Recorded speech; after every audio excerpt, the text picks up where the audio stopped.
আসসালামু আলাইকুম প্রিয় দর্শক, আপনাদের সকলকে আমন্ত্রণ জানাচ্ছি। আপনাদের সকলকে জানাই আমি আমার আন্তরিক অভিনন্দন এবং শুভেচ্ছা।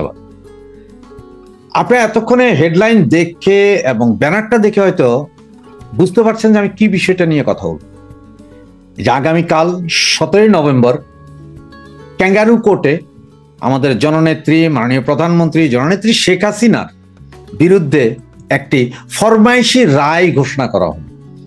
এই রায়ের আগে এবং পরে কি কি ঘটবে বা ভেতরে ওদের কি কি চিন্তা ভাবনা, এটা নিয়ে আপনাদের সাথে আসলে আজকে কথা বলতে চাচ্ছি। যেটা আপনারা জানেন যে আজকে এবং আগামীকাল টোটাল শাটডাউনের একটা ঘোষণা দেওয়া হয়েছে। টোটাল শাটডাউন আজকে থেকে শুরু হয়েছে। অনেক ভাই বোন, কর্মী, সমর্থক, বাংলাদেশ আওয়ামী লীগের যারা আছেন, আপামর জনসাধারণ অনেকে হয়তো চিন্তা করছেন এখনো তেমন কিছু দেখছেন না কেন। তবে দেখবেন, আমি গ্যারেন্টি দিয়ে বলছি, দেখবেন, অনেক কিছুই দেখবেন, অনেক কিছুই বুঝবেন। রাইটটা যেটা দিতে যাচ্ছে এই ইন্ট্রিম গভর্নমেন্ট, যদি বলেন ইন্ট্রিম, আর আমি বলবো যে দখলদার বাহিনী, ওই দখলদার বাহিনী এরা যে রাইটটা দিতে যাচ্ছে সেটা আসলে আগে কি করতে পারে, পরে কি করতে পারে, তাদের প্ল্যানিং কি, সেই বিষয়ে আলোচনা করব। তো আপনারা জানেন যে শেখ হাসিনাকে মোট 19 বার হত্যা করার চেষ্টা করা হয়েছিল। গ্যানেট, গুলি, কোটালীপাড়ায় মুফতি হান্নানের কথা আপনাদের নিশ্চয় মনে আছে। 30 কেজি ওজনের সেই টাইম বোমা এবং যুদ্ধাপরাধীদের বিচার কার্য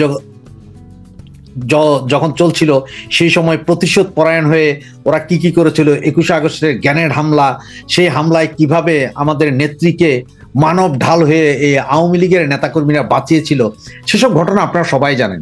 1988 সালের চট্টগ্রামের লালদিঘির ময়দানের সেই ঘটনাই জানেন। সেদিন 48টা তাজা প্রাণ ঝরে গিয়েছিল। সেটা নিয়ে অবশ্য একসময় একটা গানও হয়েছিল, কারো যদি মনে থাকে তারা বলতে পারবেন, অথবা অনেকেরই মনে নাও থাকতে পারে। সে সময় গানটা হয়েছিল যে 24শে জানুয়ারি আমার ভাইয়ের রক্ত নিলি, হিন্দু মুসলিম বৌদ্ধ খ্রিস্টান এক চিতাতে পোড়াইলি।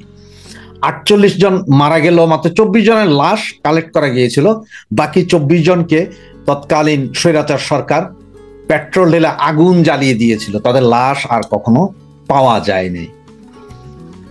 সেম সেই ঘটনার আঙ্গিকেই প্রতিবার প্রতি 2-3 বছর পর পরেই আমাদের নেত্রীকে হত্যা করার প্রচেষ্টা করা হয়েছে, এ পর্যন্ত 19 বার, কিন্তু কখনোই সফল হয়নি। এইবার 5ই আগস্ট সেম ঘটনা ঘটানোর একটা চক্রান্ত ছিল, যে দোনো বোনকে একসাথে মারা, সেটাও তারা সফল হয়নি। আসলে রাখে আল্লাহ, মারে কে। এখন চলেন যে আগে পরে কি ঘটতে পারে। আমার কাছে যতটুকু ইনফরমেশন আছে, এই ইউনিসিও গভর্নমেন্ট তারা চাচ্ছে সকল পক্ষকে খুশি করে যে শেখ হাসিনার একটা বিচার করবে, যে আপনার 14 বছর বা 18 বছরের একটা সাজা দেবে। সাজা দিয়া সবাইকে দেখাবে যে দেখো আমরা সাজা দিয়েছি, বিচার কার্যক্রম চলমান, একটাতে সাজা দিয়ে দিয়েছি, সুতরাং এই আওয়ামী লীগের নিষেধাজ্ঞা তুলে একটা ইলেকশনে আনানোর ব্যবস্থা করো, কিন্তু ওদের কোথাও দাঁড়াতে দিব না। তার কারণটা কি আমি বলছি আপনার, যেহেতু ইন্টারন্যাশনালি এবং বিশ্বের বিভিন্ন দেশ ইনক্লুসিভ ইলেকশন যাচ্ছে, প্রচন্ড চাপ আছে যে আওয়ামী লীগ বিহীন ইলেকশন হবে না, এটা ইন্টারন্যাশনাল চাপ আছে।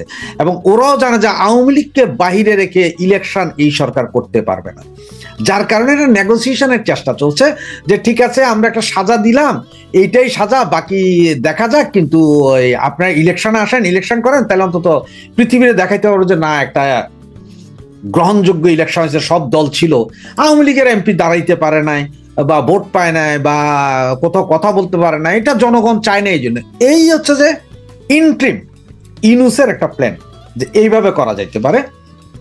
কিন্তু ওইদিকে প্ল্যান আর একটা ভিন্ন, সেটা হচ্ছে জামাত ইসলামের প্ল্যান। এই যে ক্যাঙ্গারু কোর্ট, আমরা যে ক্যাঙ্গারু কোর্টকে বলছি, এই ক্যাঙ্গারু কোর্টের মূল থিম হচ্ছে যে তারা 14 বছর যাবজ্জীবন একটা সাজা অথবা আমৃত্যু সশ্রম কারাদণ্ড দিয়ে ওনার একটা রায় ঘোষণা করে দিবেন। আর এই রায় ঘোষণা করার সাথে সাথে জামাত, শিবির, এনসিপি, বিএনপি এরা শাহবাগ দখল করবে। শাহবাগ দখল করে 3 দিন 3 রাত প্রচন্ড মিছিল মিটিং হবে। ঠিক মনে আছে ওই যে গোলাম আজমের সাজার পরের কাহিনী, গোলাম আজম, তারপরে ওই যে আরেকটা বের হয়ে গেল যে জামাতের, যেগুলো সাজা দেওয়ার পরে আপনার সারা বাংলাদেশের মানুষ ছুটে এসেছিল, শাহবাগ দখল করেছিল, ফাঁসির রায় চেয়েছিল, কতে কাদের মোল্লা, তুই রাজাকার, তুই রাজাকার। ওরা সেম ওই সিস্টেমটা তৈরি করতে চাচ্ছে, যে 3-4 দিন তারা ওইটা ঘেরাও করে রাখা, ফাঁসি হইতে হবে, মানে ফাঁসির আদেশ নিবেই। তখন ওরা এই ক্যাঙ্গারু কোর্ট দেখাইতে পারবে যে ভাই আমরা আসলে ফাঁসির আদেশের দেই নাই, পাবলিক ডিমান্ড ছিল, আমরা ফাঁসির আদেশ দিয়েছি। এইটা করে তারা এবার ইন্টারন্যাশনালি দেখাইতে পারবে যে ইন্টারন্যাশনালি কোথাও ফাঁসির আদেশের এখন পছন্দ করে না, যার কারণে। এবং এত বড় একজন নেত্রী যে কিনা এখনো বৈধ প্রধানমন্ত্রী, তার ফাঁসির আদেশ দিবেন ক্যাঙ্গারু কোর্ট, তা আবার নিজেদের বিচারক, নিজেদের উকিল, নিজেদের মোক্তার, নিজেদের সাক্ষী, সব নিজেদের। আওয়ামী লীগের তো কেউ দাঁড়াইতে পারে নাই, কোনো উকিলও নাই। যেখানে জামাতের এই যুদ্ধাপরাধীদের বিচারের সময় তাদের নিজস্ব উকিলের বাহিনী নিয়ে গেছে তারা, সেটা আওয়ামী লীগের কারো দাঁড়াইতেই দেয়নি। সুতরাং এগুলাকে যাতে না হয়, এই জন্য ভাই পাবলিক ডিমান্ড ছিল, এই জন্য আমরা ফাঁসির আদেশ দিয়েছি। এই প্ল্যানটা তারা করার সবচেয়ে সম্ভাবনা 100%, কারণ এটাই নাকি তাদের মধ্যে এখন হচ্ছে। আমি জাস্ট এই ঘন্টাখানিক আগে খবরটা পেয়ে আপনাদের সামনে এসেছিলাম এই ভিডিওটা করতে, কারণ হচ্ছে যে আজকে নর্মালি আমি কোনো ব্যক্তিগত ভিডিও দিতে চাইনি, কারণ আমি চেয়েছিলাম যে কি হয় দেশে এটা দেখার জন্য।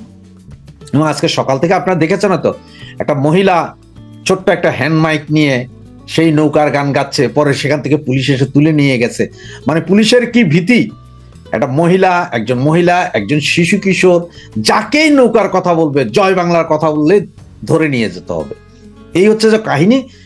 বুঝলেন যে আগে এবং পরে কি হতে হবে। আগের প্ল্যান যেটা বললাম, ওই যে শেখ হাসিনা ফাঁসি দিয়ে ইলেকশনের জন্য ঢাকা যে আসেন, আমরা নিষেধাজ্ঞা তুলে নিলাম, আপনারা ইলেকশনে আসেন, যদিও নুনুসের অধীনে কোনো ইলেকশন আওয়ামী লীগ করবে না বলে আমার এখনো বদ্ধমূল ধারণা।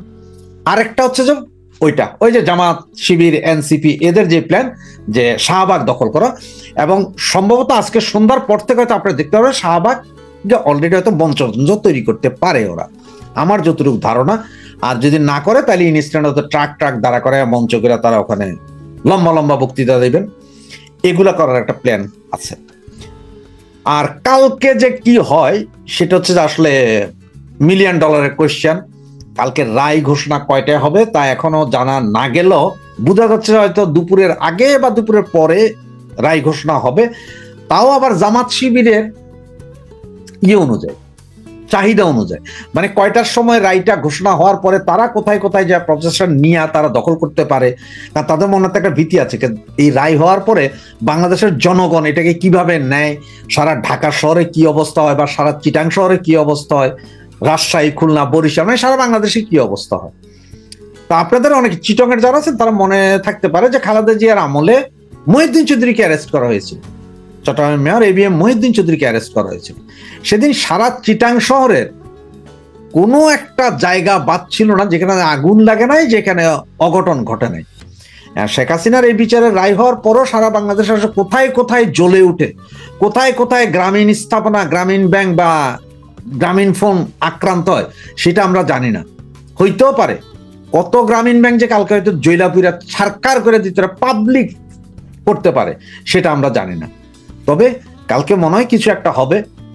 স্কুল কলেজ যেগুলো আছে আমার জানা মতে ঢাকা শহরের অনেক স্কুল কলেজ আগামীকাল তাদের ছাত্রছাত্রীদেরকে না আসার জন্য অলরেডি বারণ করে দিয়েছে। যাই শোনা, অনেকে হয়তো গাড়ি ঘোড়া বের করবে না, তারপরে কি হয় দেখা যাক কালকের দিনটা। তবে আমি যে দুইটা ধারণার কথা বললাম এই দুইটা ধারণা মিলিয়ে দেখতে পারেন। আমার মনে হয় 99% না 100% দুটোটাই মিলবে। যে কি হয় দেখা যাক। জয় বাংলা, জয় বঙ্গ।